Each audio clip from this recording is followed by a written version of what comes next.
Let's speak to Marwan Bishara. He's Al Jazeera's senior political analyst, joining us now live from London. Marwan, we've heard from Hamas leadership saying that no one was killed in that attack. It happened on Qatari soil. Qatar is a main mediator on trying to get the ceasefire back on track. At the same time, Hamas says that it was discussing this Trump proposal when the attack happened. Yes, absolutely. That's why it is so not just shocking, disgusting, because they are in the middle of diplomacy, and then they carry this type of attack. Which, by the way, what we know so far is that none of the Hamas delegation has been injured or killed, but we don't know if someone else. At least I don't know until now. Now, the thing about this is that it is a violation of international law, as the Qatari Foreign Minister has stated. It's very clear.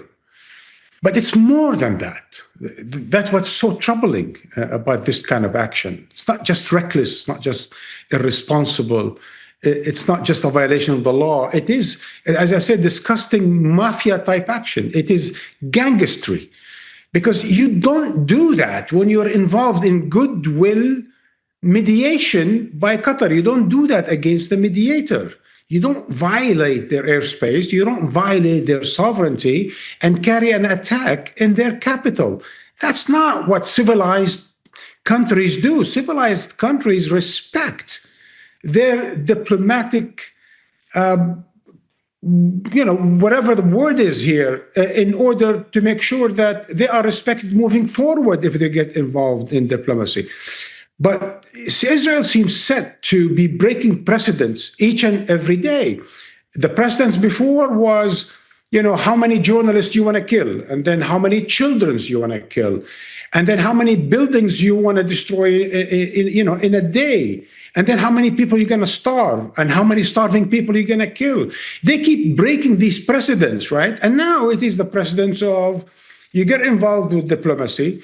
It gets to sort of a better position where you think a deal might be in the offing, and then you bomb, and then you bomb again, and you violate sovereignties. You don't tell anyone about it, and you boast about it, and then you boast about it. So there is something quite irrational, I would say. There's something quite crazy. I think the Israelis are acting not just with animalistic instinct, right, with the laws of the jungle. There's also sometimes something very self-defeating about this sort of a thing. Why would you want to alienate now every Arab, every Middle Eastern, every civilized country around the world? Because I don't believe any country around the world is going to stand in support of violating the sovereignty of another country that is involved in mediating a ceasefire, involved in mediating peace efforts. This sort of a behavior, as I said, and I must emphasize again, is no less than gangstery. Okay, thank you, Marwan Bishara. Again, don't go away, because we will be returning to you throughout this breaking news of these explosions that were heard over the Qatari capital. Israel has confirmed that it targeted Hamas leadership that were gathering. Hamas says, or has told Al Jazeera at a time, they were gathering, discussing a Trump proposal when it comes to the ceasefire. Don't miss out. Get the full picture. Subscribe to Al Jazeera for reliable news and expert insights. Like, share, stay ahead.